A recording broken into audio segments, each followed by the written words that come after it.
Muy bien, pues vamos a, como decía, a abrir la palabra del Señor. Siempre es importante, ¿no? Debe ser el centro de nuestra reunión. Y quería empezar con una reflexión. No sé si hace poco esta era la Semana Santa, ¿no? Y una de las cosas que se veían en la reflexión de mucha gente, ¿no? Y yo particularmente también, por razones que no voy a contar, es la enorme masa, ¿no?, de gente que va detrás de la música sacra o de las procesiones o del olor a incienso, ese tipo de cosas, ¿no? Y había una viñeta el día 23 creo que 23 de marzo, me parece, sí, del Roto, un humorista, ¿no?, que dice, bueno, no hay tanta fe para tanta cofradía, ¿no? Algo así pone, ¿no? Dice, no hay fe para tanta cofradía, efectivamente, ¿no? ¿Por qué? Porque, bueno, las estadísticas dicen que la gran mayoría por lo menos de los españoles de nuestro país no son creyentes, no creen en nada, ¿no? Y sin embargo es contraproducente la enorme masa de gente que va detrás de estos actos sacros, podríamos decir, ¿no? Dice el humorista, no hay fe para tanta cofradía, esto será otra cosa, ¿no? Bueno, estamos considerando hace tiempo las epístolas a los tesalonicenses, ¿no? Y hay una pregunta, que planea, ¿no?, sobre todas las exposiciones. ¿Nos hemos convertido de verdad o es otra cosa? Nos hemos visto a lo largo de todas las exposiciones, ¿no?, basadas en estas cartas del apóstol San Pablo a los tesalonicenses, ¿no? Y hoy vamos a ver también un poco esta pregunta, pero dándole otro enfoque, considerando estas cosas. ¿Nos hemos convertido de verdad o será otra cosa? Bueno, como decía, desde hace unos meses estamos considerando las cartas del apóstol San Pablo a los tesalonicenses. Como están de vez en cuando, hay que hacer un poco una puesta en situación. ¿Qué hemos visto hasta ahora? Bueno, pues hemos visto que después de una salutación inicial por parte del apóstol, el énfasis suyo recayó sobre los tesalonicenses y su conversión al Dios vivo y verdadero. Y vimos cómo esto afectó a su vida práctica en todos los sentidos, ¿no? El último día nos centramos en cómo los misioneros desarrollaron su ministerio y la manera que lo llevaron a cabo. Y eso lo vemos en los versículos del 1 al 12 del capítulo 2, ¿no? Y ahora el texto que vamos a ver esta mañana, los versículos 13 al 16 de Primera de Tesalonicenses, del capítulo 2, se van a centrar otra vez en los tesalonicenses. Esta vez para contemplar la persecución que sufrieron como consecuencia de haber abrazado el Evangelio. Creer el mensaje del Evangelio implicó para los tesalonicenses un cambio radical en sus vidas. Lo hemos visto en sesiones anteriores. Pero también supuso sufrir una severa persecución por parte de sus conciudadanos. En los versículos que vamos a leer, el apóstol establece cuál fue la razón de esa persecución. El hecho de que los tesalonicenses recibieran el mensaje del Evangelio como palabra de Dios. Y no solamente como palabra humana, como palabra pronunciada por seres humanos, por hombres, ¿no? Ellos se persuadieron de que el mensaje que recibían, aunque lo recibieron por medios humanos, era realmente palabra de Dios. Así que el tema principal que vamos a ver esta mañana va a ser la persecución o tribulación, en un sentido amplio, como señal inequívoca de haber recibido el Evangelio de salvación. Conviene, pues, que nos preguntemos si hemos recibido el Evangelio de la misma manera que estos hermanos del siglo I. Es importante que reflexionemos o que pensemos en qué consecuencias ha tenido para nuestra vida familiar y social. Porque si no hemos enfrentado a ningún tipo de tribulación, ningún tipo de persecución o marginación social o familiar, quizás en vez de convertirnos al Dios vivo y verdadero, simplemente nos hemos hecho miembros, permitidme la barbaridad, de la cofradía evangélica, ya que hablamos al principio de esas cofradías, ¿no? Así que es importante que reflexionemos sobre qué consecuencias sociales y familiares ha tenido para nosotros el Evangelio. Permitidme que comente una experiencia personal. Fue probablemente lo más difícil de entender cuando me convertí al Evangelio, el rechazo familiar, el rechazo de los amigos. Yo recuerdo, después de haber sido iluminado por Dios y ser persuadido de la verdad de la palabra de Dios, ¿no?, que iba allí en Zaragoza con mi Biblia en la mano, deseando que la gente me preguntase, oye, ¿por qué llevas la Biblia, ¿no?, para testificar, ¿no? Qué desilusión más terrible, ¿no? Fue que lo único que recibí fue burla y escarnio, ¿no? Creo que lo he contado alguna vez, permitidme que lo repita, ¿no? En donde yo trabajaba, bueno, pues allí era un sitio muy clasista y había ordenanzas, y entonces había un ascensor en el edificio, ¿no? Y para subir a las plantas altas pues utilizábamos el ascensor, claro. Y había una ordenanza encargada de cuando entraba un ingeniero, pues tocar el botón al ascensor, llamarlo y abrirle la puerta y que dejase entrar, ¿no? Cuando esta persona se enteró de que yo era evangélico, ya no me tocaba el botón, ya tenía que tocarlo yo y subir para arriba, ¿no? Es algo anecdótico, ¿no? Pero es verdad que aceptar el Evangelio de salvación, la palabra de Dios, ¿no?, como palabra de Dios realmente, implica problemas sociales, implica problemas familiares, implica marginación, ¿no? Así que nos tenemos que preguntar si realmente hemos experimentado eso como señal inequívoca de haber creído el Evangelio de salvación. Bueno, dicho esto, el título de la predicación, la cuestión que hay en el fondo es si entendemos la Biblia como palabra humana o palabra divina. Y como os decía, vamos a leer los versículos 13 al 16 del segundo capítulo de Primera de Tesalonicenses, que vamos a ir leyendo poco a poco, conforme avancemos en las 4 partes que quiero compartir con vosotros. En primer lugar, una expresión de gratitud. En segundo lugar, vamos a hablar del tema palabra de hombres, palabra de Dios. En tercer lugar, la correcta recepción de la palabra, qué pasos tenemos que dar para recibir correctamente la palabra. Y por último, los sufrimientos por creer en el Evangelio, particularmente los que vienen aquí, en este texto que vamos a considerar esta mañana. Bien, dicho esto, empezamos con una expresión de gratitud. La sección que vamos a leer empieza con una muestra de gratitud del apóstol San Pablo pensando en los tesalonicenses. Y dice así el versículo 13, por lo cual también nosotros sin cesar damos gracias a Dios, de que cuando recibisteis la palabra de Dios que oísteis de nosotros, la recibisteis no como palabra de hombre, sino según es en verdad la palabra de Dios, la cual actúa en vosotros los creyentes. Bueno, el apóstol San Pablo ya dijo en el capítulo 1, versículo 12, que los tesalonicenses habían sido llamados por Dios. Pero ese llamado de Dios, o ese llamamiento de Dios, les llegó, como suele ocurrir siempre, mediante el testimonio humano. Yo creo que esta es la experiencia de todos los que estamos aquí. Quizá todos podríamos relatar nuestra experiencia, pero probablemente sea muy similar a la mía. Yo se conocía la Biblia, la había leído, la había escuchado, ¿no? Pero hubo un momento en que determinado versículo, de determinada predicación, ¡boom!, me sonó en mi oído. Oí la palabra. Me llegó el testimonio audible.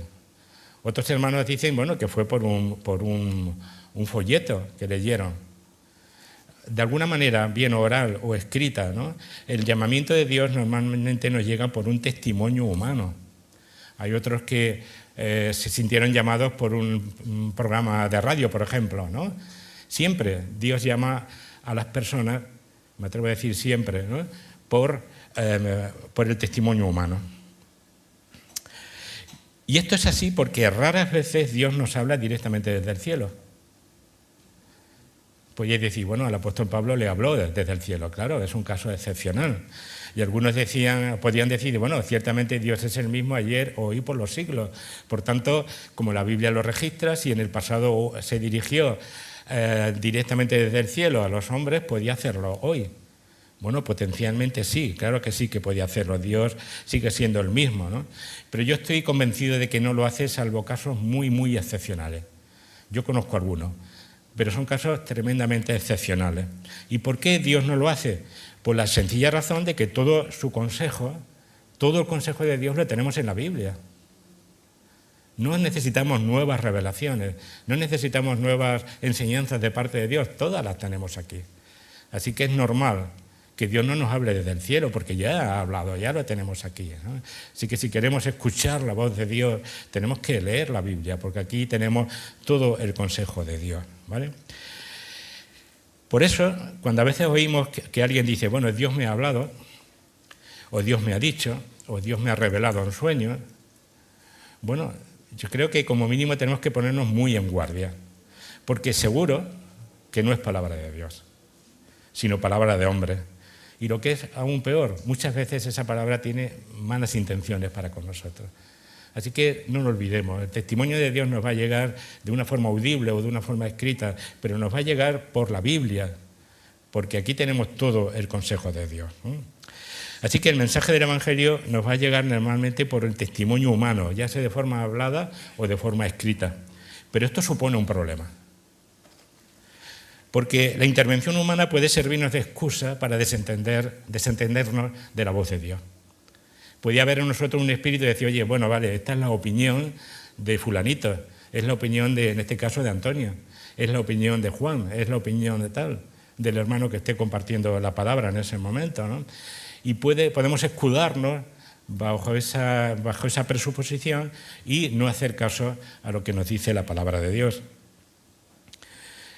En el texto que estamos leyendo, y sobre todo si vamos al libro de Hechos, veremos qué fue lo que sucedió en Tesalónica para la mayor parte de los judíos. No oyeron la palabra de Dios. Eso no fue así en los verdaderos creyentes, a los que se está dirigiendo aquí el apóstol Pablo. Estos habían recibido el mensaje de Pablo como proveniente de Dios y habían abrazado el Evangelio de Jesucristo. De hecho, la manera en que los tesalonicenses lo habían recibido era un motivo de constante gratitud por parte del apóstol. Para Pablo, el recuerdo de cómo los tesalonicenses habían recibido el Evangelio y la influencia que había tenido en sus vidas era un motivo continuo de dar gracias a Dios en primer lugar porque había permitido ese milagro, pero también gracias a Dios por los tesalonicenses que habían recibido de esa manera el mensaje del Evangelio. Así que, en el fondo, lo que está siempre presente es esta dicotomía. ¿Es palabra de hombres o palabra de Dios? Cada vez que se predica el Evangelio, cada vez que se predica la palabra de Dios en un sentido amplio, está en juego esta cuestión. ¿Es de origen humano la predicación o de origen divino? ¿Lo que el predicador está compartiendo es solo fruto de su mente, de su imaginación creativa, o es palabra de Dios? Pablo no tenía la menor duda en cuanto al origen del Evangelio que él predicaba. Y dice en el capítulo 2, versículo 9, os predicamos el Evangelio de Dios. Lo que Pablo y el resto de misioneros enseñaron a los tesalonicenses fue la palabra de Dios. No era una palabra acerca de Dios, no hablaron acerca de cosas sagradas, de ritual de sacrificio, no hablaron ni siquiera acerca de Dios, sino la palabra que encuentra su origen en Dios y procede de Dios. Por ello, siempre que abrimos la Escritura o la escuchamos, ¿no?, debemos pensar que no estamos leyendo palabras acerca de Dios, sino que estamos oyendo la voz de Dios que procede de Él y que va dirigida a nosotros. Es una palabra para nosotros, cuyo origen está en Dios y procede de Él. Claro, una de las acusaciones, y lo vemos en el libro de Hechos, ¿no?, que más frecuentes cuenta Pablo, es que estaba predicando un evangelio distinto, un evangelio propio, un evangelio humano, ¿no? Y Pablo tiene que defenderse constantemente o frecuentemente de esa acusación. Y nos dice, por ejemplo, en Gálatas capítulo 1, versículos 11 al 12, dice, mas os hago saber, hermanos, que el evangelio anunciado por mí no es según hombre, pues yo ni lo recibí ni lo aprendí de hombre alguno, sino por revelación de Jesucristo. Así que el apóstol Pablo afirma sin titubear que el evangelio que proclamaba no era suyo, sino de Dios.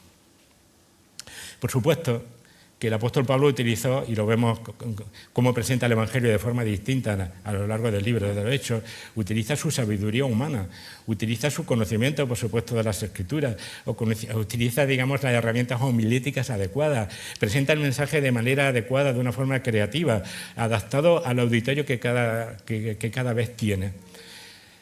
Tiene libertad para escoger la forma, el envoltorio del mensaje, pero no tiene libertad para alterar el núcleo del mensaje. El núcleo del mensaje tiene que ser la verdad de Dios y solo la verdad de Dios. Así que, aunque a veces escuchemos exponer la palabra por diversas personas, por diversas maneras, con diversas creatividades, lo que tenemos que mirar es el fondo de la predicación, el fondo del mensaje. Y como predicadores no tenemos derecho a cambiar el fondo del mensaje porque tiene que ser la verdad y solo la verdad de Dios. Podemos alterar la forma de hacerlo, pero nunca el contenido esencial. Los tesalonicenses, por supuesto, oyeron la predicación apostólica de boca de hombres, pero estaban profundamente persuadidos de que lo que habían escuchado era realmente la palabra de Dios. Más allá del envoltorio humano, los tesalonicenses comprendieron que quien les estaba hablando era Dios mismo. Y claro, estas reflexiones tienen para nosotros dos consideraciones importantes. En primer lugar, como predicadores, ¿nos aseguramos de que siempre nuestro mensaje sea verdadera palabra de Dios? A mí me enseñaron, y estoy persuadido de que es así, de que la única manera de estar seguro es exponer expositivamente la palabra de Dios. Yo podría ahora estar aquí 45 minutos o 40, espero no pasarme de ese tiempo, ¿no? Y os podía contar batallitas, y ahora os contaré algo, ¿no? de historia, ¿no?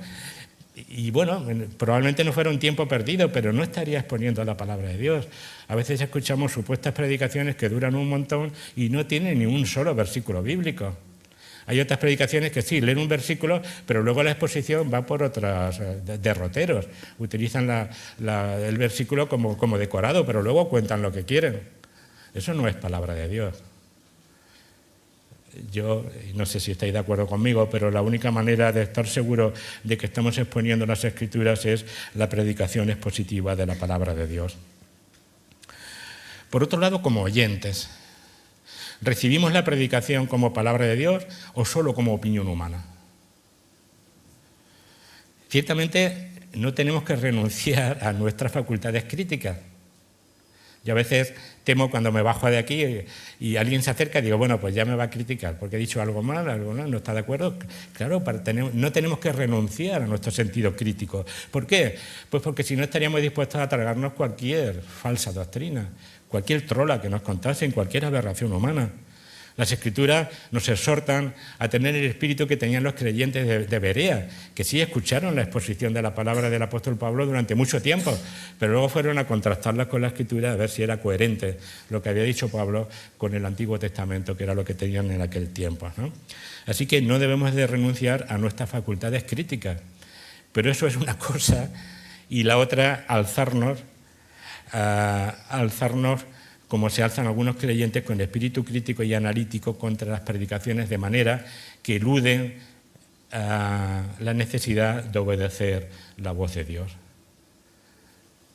El envoltorio es una cosa, el núcleo es otra, ¿no? Y si estamos predicando la palabra de Dios, por supuesto, tenemos que tener sentido crítico, pero tenemos que tener nuestros oídos abiertos a obedecer la voz de Dios. Y esto nos lleva porque es el texto que estamos considerando lo dice, ¿no? A cuál es la correcta manera, de qué etapas tiene la correcta recepción de la palabra. El apóstol Pablo habla aquí en estos versículos de 3 etapas. Las 3 etapas constituyen pasos ineludibles que siempre tienen que darse para recibir correctamente la palabra de Dios. En primer lugar, prestar atención a la palabra proclamada. Oír. Los creyentes de Tesalónica prestaron atención al mensaje proclamado por los misioneros, porque dicen, recibisteis la palabra de Dios que oísteis de nosotros. Literalmente quiere decir, recibisteis de nosotros la palabra oída que viene de Dios. Se trata de una acción física, de algo externo, tenemos que oír. Se trata de la transmisión audible de los labios del predicador a los oídos del receptor, ¿vale? En este caso específico se trata de la comunicación verbal del Evangelio. Lo dice la palabra, Romanos 10, 17. Así que la fe es por el oír, y el oír por la palabra de Dios. Y quien no oye, quien no presta atención al mensaje, se queda en la incredulidad. Independientemente de otras cuestiones teológicas en las que no quiero entrar, y estoy convencido de que la mayoría de los incrédulos no lo son por haber rechazado el mensaje de Dios después de haber reflexionado profundamente en él, sino porque nunca han querido detenerse el tiempo necesario para escucharlo con atención. No oyeron, no dieron ese primer paso de oír, de que el mensaje les entrara por sus oídos. Han descuidado el mensaje, han tapado sus oídos, no han querido recibir el mensaje y se encaminan hacia la perdición eterna por no haber escuchado el mensaje de la palabra. Así que esta es la primera etapa. La segunda, abrir el corazón ante ella y recibirla como palabra de Dios. Es fundamental escuchar el mensaje, claro, pero no basta recibirlo solo con el intelecto y con la palabra humana, y como si fuera palabra humana, perdón. Además de recibirlo por el oído, hay que aceptarlo en el corazón como palabra de Dios. Dice Pablo en los versículos que tenemos delante, la recibisteis no como palabra de hombre, sino según es en la verdad la palabra de Dios. Y el verbo griego aquí traducido por recibisteis es distinto al del versículo anterior, las palabras anteriores, ¿no? Y aquí transmite la idea de aprobación, de apropiación, de bienvenida, de abrazo caluroso. Y la idea es clara. De los muchos que en algún momento oyen la palabra de Dios, muy pocos la reciben, muy pocos las aceptan, muy pocos la abrazan. Y esto es lo que algunos no entienden. Porque conocen la Biblia, claro que sí, pero no es suficiente con eso. No es suficiente con recibir el Evangelio como palabra de hombre o estudiar la Biblia como si fuera un documento humano. Por supuesto que la autoría humana está detrás de todos los libros. Autoría, como bien sabemos, inspirada por Dios, pero la autoría humana se ve claramente en la Escritura, ¿no? Pero si no pasamos de ahí, nunca percibiremos los efectos sanadores del mensaje. Y por eso, aunque a veces nos sorprenda, ¿no? Nos encontramos con teólogos que pasan muchísimo tiempo estudiando la Biblia, que vierten sobre ella su enorme erudición de las lenguas originales, de la historia antigua, de todo, pero nunca se convierten. ¿Por qué? Porque no pasan de considerar la Biblia como un documento humano y desprecian o no aprecian su poder transformador, su poder sanador. Las Escrituras son eficaces, como dice 2 Timoteo 3, 15 al 16, para dar sabiduría y llevar a la salvación solo por cuanto han sido inspiradas por Dios. Y quien se ciega a esta realidad, pues no experimentará la verdadera utilidad de la palabra de Dios. El tercer paso es recibir su atención continuada. Quien ha oído, quien ha recibido, quien ha aceptado, acepta o permite que la palabra le vaya moldeando continuamente. Muchas veces creyentes verdaderos se contentan solo con recibir el Evangelio de Salvación. Vale, yo ya he creído, ya está. Tengo el pasaporte al cielo, voy a esperar sentadito que llegue el avión que me lleva a la eternidad. Pero eso no es así. La Escritura, no solo ya en el aspecto de servicio, ¿no? Sino que la Escritura tiene ese poder transformador, no solo de darnos salvación, sino de continuamente estar transformándonos de acuerdo a la imagen del Señor Jesucristo, ¿no? Así que no solo hay que oír la palabra, no solo hay que aceptarla, sino hay que permitir que la acción, la palabra, con la ayuda del Espíritu Santo, nos vaya moldeando y cambiando continuamente conforme a la persona del Señor Jesucristo. Tenemos, como dice el apóstol Santiago, debemos ser hacedores de la palabra y no solo oidores, ¿no? Así que esto es muy importante y estos tres pasos tenemos que darlos todos los creyentes, ¿no? Bueno, los hermanos de Tesalónica lo dieron y la consecuencia inmediata, aparte de la transformación en su vida, por supuesto, y dedicarse a servir al Dios vivo y verdadero y a esperar de los cielos la venida de su Hijo, fue que sufrieron persecución. Esto nos lleva al cuarto punto, sufrimiento por querer el Evangelio. El hecho, como decía, de haber recibido el Evangelio como palabra de Dios y de haber conocido su obra santificadora en sus vidas, involucró a los creyentes de Tesalónica en la persecución. Es lo que nos dice el versículo 14. Porque vosotros, hermanos, vinisteis a ser imitadores de las iglesias de Dios en Cristo Jesús, que están en Judea, pues habéis padecido de los de vuestra propia nación las mismas cosas que ellos padecieron de los judíos. Me atrevería a decir que siempre es así. Es un hecho observado por el apóstol aquí, pero registrado en las Escrituras, y la experiencia, creo, de todos los creyentes de todos los tiempos, que aquel que quiere vivir piadosamente padecerá persecución. O como dijo también el Señor Jesucristo, en el mundo tendréis tribulación. Y vuelvo a insistir, si nos hemos convertido y no hemos experimentado tribulación o persecución de diversas maneras, habría que cuestionar si realmente nos hemos convertido. Si desconocemos esta clase de oposición, ¿no?, que sufrieron los creyentes de Tesalónica, tenemos que reflexionar sobre la realidad de nuestra conversión. Notad que Pablo trae a la memoria los sufrimientos que tuvieron que enfrentar estos hermanos de parte de los de su propia nación, y lo hace a fin de animarles. ¿Por qué? Porque para él la persecución no es una mera secuela desafortunada de haber creído, sino una parte ineludible de la vida de fe que tenemos que enfrentar con esperanza y con valentía.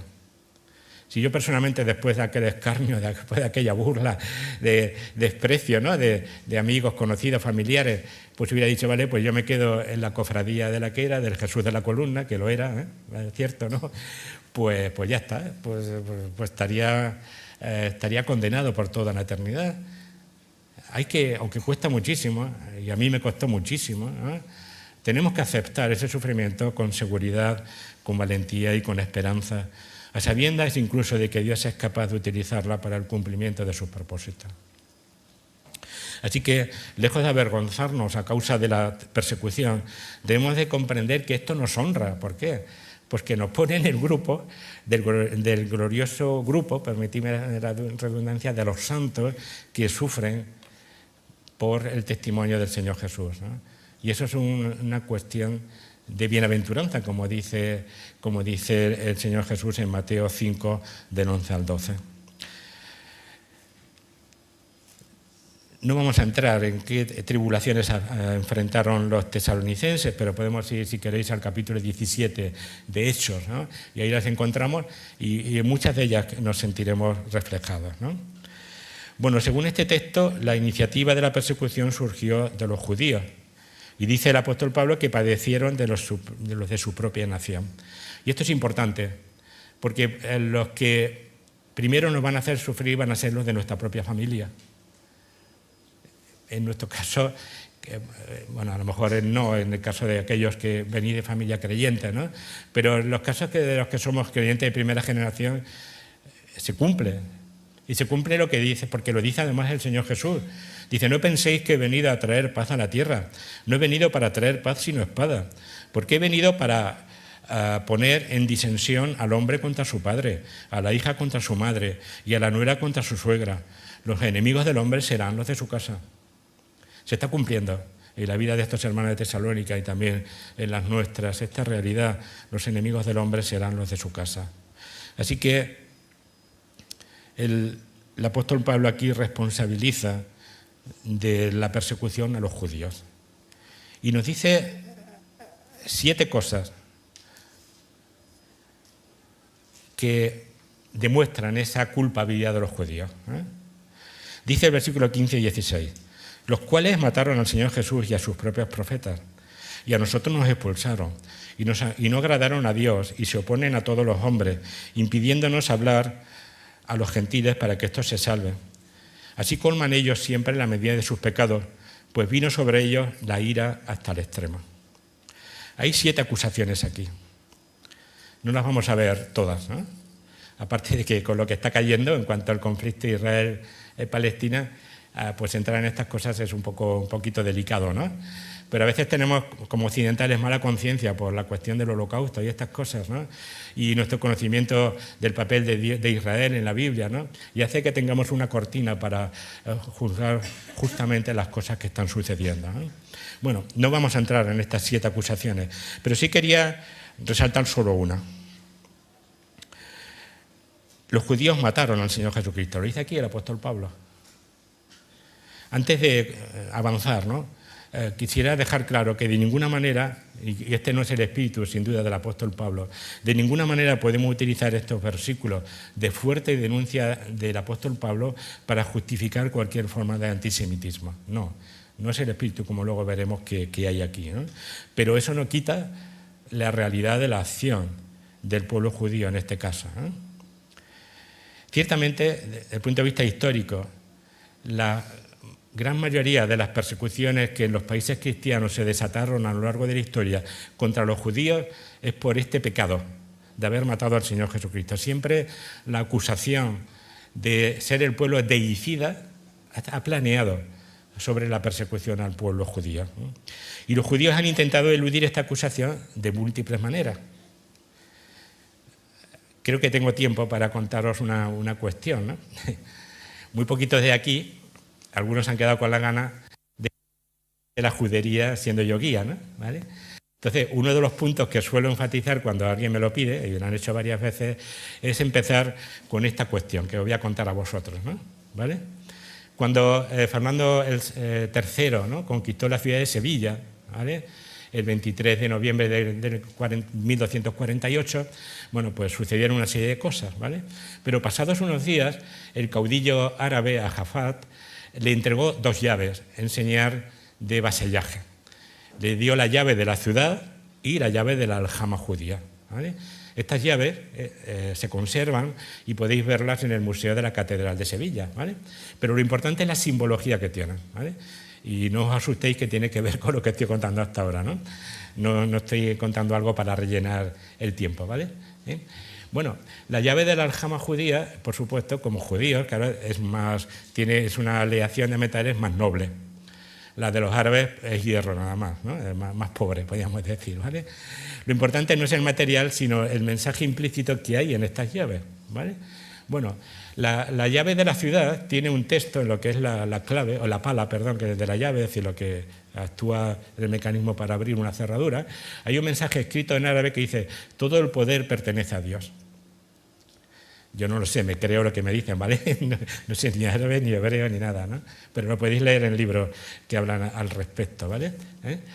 Todo el poder pertenece a Dios. Le están diciendo al rey: vale, tú nos has conquistado, has entrado aquí, pero realmente el poder final pertenece a Alá, como musulmanes se lo están diciendo. La simbología de la llave judía tiene mucha más enjundia, ¿vale? También en la pala, escritos con caracteres castellanos, hay una leyenda que pone: Dios abrirá y el rey entrará. Le están diciendo: oye, tú eres el rey. Ellos estaban con los brazos abiertos esperando a que fueran conquistados por las tropas cristianas, ¿vale? Hay que decirlo, ¿no? Pero le dejan claro, dice: mira, Dios es el que abre la puerta. Tú vas a entrar, pero es Dios en quien te ha abierto la puerta, ¿vale? Bueno, hay otros detalles también importantes. Hay unos escudos de Castilla y León, los dos reinos que conquistaron Sevilla. Y hay un mensaje también en lo que es la parte redonda, en el borde de la parte redonda, escrito en hebreo, que dice algo así: el rey de los reyes abrirá, el rey de la tierra entrará. Le están diciendo: somos judíos, ¿vale? Tú has entrado, has conquistado la tierra y te recibimos con los brazos abiertos, pero esperamos la llegada de otro rey. Somos judíos y esperamos la venida del Mesías. Dice: el rey de los reyes abrirá, el rey de los reyes abrirá, el rey de la tierra entrará. Fijaros, están dando un mensaje mesiánico. Están diciendo: oye, estamos esperando que el Mesías venga. Pero lo más pertinente para lo que estamos considerando es estas dos cosas. En la parte cuadrada hay naves fenicias y en la parte redonda hay una estrella de 8 puntas, es la estrella mudéjar, que se llama técnicamente el gadeiro, es decir, es el símbolo de la religión tartésica. ¿Qué mensaje le estaban transmitiendo a Fernando III con esta llave? La verdad es que tienen coco, ¿no? Son gente inteligente cuando transmiten esto. Pues le estaban diciendo muy fácil, un mensaje muy sencillo: sí, nosotros somos judíos, ¿vale? Pero no descendemos de los que mataron a Jesucristo, sino de aquellos que comerciaban con Tarsis en los tiempos del rey Salomón. Por eso las naves fenicias, por eso el signo de la religión tartésica, ¿eh? Fijaros cómo trataban de eludir esa responsabilidad como pueblo. Habían matado al Señor Jesús, ¿no?, a Cristo, lo dice la propia Escritura, ¿no? Y estaban confiando en que Fernando III y las tropas castellanas no le castigaran por eso. Y dice: oye, sí, nosotros somos judíos, pero somos de aquellos que comerciaban con Tarsis en las naves fenicias en los tiempos del rey Salomón. Así que fijaros cómo esta acusación ha pesado sobre el pueblo judío a lo largo de la historia, y es lógico, ¿no?, que los judíos intentasen por todos los medios escabullir esa responsabilidad. Bueno, esto lo cuento como algo anecdótico, ¿no?, pero importante. Bueno, ¿qué dice el apóstol Pablo también, ¿no? Pues nos habla de que el castigo que los judíos van a recibir en particular por esas 7 cosas que veíamos, Y dice el versículo, la parte final del versículo 16, dice, pues vino sobre ellos la ira hasta el extremo. El apóstol deja bien claro, ¿no?, que el objetivo real del antagonismo de los judíos es Dios mismo, no son los tesalonicenses, no es el apóstol Pablo, es Dios mismo. Y por eso sabe que la ira de Dios contra Israel acabará por manifestarse en el futuro. De hecho, la convicción del apóstol San Pablo es tan segura que emplea palabras que transmiten la idea de que la ira de Dios vendrá irrevisiblemente sobre ellos y que de ninguna manera podrán eludirla. Así que el apóstol Pablo no se refiere tanto a la inminencia del castigo, sino a la certidumbre del castigo. Y aquí, claro, podéis imaginar que hay distintas opiniones en los expositores. ¿A qué castigo se refiere aquí el apóstol Pablo? Algunos piensan que, bueno, ese castigo se cumplió con la destrucción de Jerusalén. Otros que se cumplió con la diáspora producida por la expulsión de los judíos de Jerusalén en el año 135. Otros dicen, bueno, por todos los sufrimientos que tuvieron que enfrentar en esa diáspora. Otros dicen, bueno, por el holocausto. Bueno, sin duda alguna, todas estas persecuciones, sufrimientos, fueron parte de esta ira de Dios, ¿no? Pero, por supuesto, yo creo que se refiere a una ira futura, que está todavía pendiente de descargarse sobre Israel. Y es la que anuncia el Señor Jesús en Mateo 24, 21, 22. Porque habrá entonces gran tribulación, cual no la ha habido desde el principio del mundo hasta ahora, ni la habrá. Y si aquellos días no fuesen acortados, nadie sería salvo, mas por causa de los escogidos aquellos días serán acortados. Yo soy de los que piensa de que esta gran tribulación futura se descargará fundamentalmente sobre el pueblo de Israel. La Iglesia ya habrá sido arrebatada, no estará en ese momento aquí ya cuando esto suceda, pero queda por cumplirse en el futuro una gran tribulación como nunca la ha visto el hombre. Así que la ira hasta el extremo de la que habla aquí el apóstol Pablo es algo que aún está en el futuro, pero que irremisiblemente vendrá sobre ellos y que de ninguna manera podrán eludirla. Bueno, ya para terminar. Como decía al principio, conviene que nos preguntemos si hemos recibido el mensaje del Evangelio de la misma manera que lo recibieron los creyentes de Tesalónica. En primer lugar, hemos reflexionado, oye, ¿hemos prestado la debida atención al mensaje reconociendo su origen divino? No tanto ya lo que hemos visto hoy de palabra de Dios, sino en general. Cada vez que escuchamos la Biblia o leemos la Biblia, ¿no?, la recibimos como palabra de Dios, la oímos como palabra de Dios. Hemos abierto nuestro corazón y doblegado nuestra voluntad a las exigencias que esa palabra de Dios nos plantea. Lo hacemos de manera continuada, es decir, permitimos que esa palabra de Dios, con la ayuda del Espíritu, nos vaya cambiando, nos vaya moldeando constantemente a lo largo de nuestra vida. Son reflexiones que todos nos tenemos que hacer, ¿no? Dice el Señor Jesús, mirad cómo oís. Qué importante es cómo oímos, cómo recibimos correctamente la palabra de Dios. El apóstol Pablo pudo comprobar la autenticidad de la conversión de los hermanos de Tesalónica porque vio los grandes cambios morales y espirituales que sufrieron en sus vidas. Lo hemos visto, ¿no? También lo confirmó porque veían que seguían testificando eficazmente a pesar de la persecución, ¿no? Y por último, seguían mostrando, y él lo reconoce constantemente en su vida, los frutos o el fruto de la fe, del amor y de su esperanza. Era palpable que los creyentes de Tesalónica se habían convertido a Dios, al Dios vivo y verdadero, por estas cosas que he citado. La pregunta es, ¿se puede decir lo mismo de nosotros? En mí el primero, por supuesto, pero en todos nosotros. Me gustaría que fuera esta la reflexión que nos acompañase en estos días, ¿no?, recordando este texto de la palabra de Dios. Se puede decir de nosotros que hemos experimentado los mismos efectos de la palabra de Dios en nosotros que experimentaron los creyentes de Tesalónica. Pues ojalá así sea, ¿no?, para, en primer lugar, nuestro beneficio, pero también para la mayor gloria de Dios. Vamos a dar gracias. Padre, gracias por tu palabra, porque en tu misericordia también nos permites abrirla, reflexionar sobre ella, pero Hemos visto, Señor, las grandes dificultades que tenemos para permitir que la palabra produzca en nosotros el efecto deseado por ti. Por eso queremos rogarte, ¿no?, que en primer lugar prestemos atención a tu palabra. En segundo lugar, Señor, que permitamos que esa palabra sea aceptada por nosotros como palabra proveniente de ti y produzca en nosotros el efecto deseado. Y sobre todo que sea una labor continua. Permitamos que la palabra, Señor, produzca en nosotros constantemente este beneficio deseado por ti. Queremos, Señor, rogarte que sea así para que podamos no solo sentir como real la conversión, sino que otras personas que no te conocen, Señor, por medio de nuestro testimonio puedan sentirse atraídas por ti. Queremos rogarte, Señor, en suma, que no solo nuestra vida, sino todo lo que hagamos, todos nuestros hermanos, redunde para la extensión de tu reino, la difusión de tu palabra, pero sobre todo para tu mayor gloria y honra.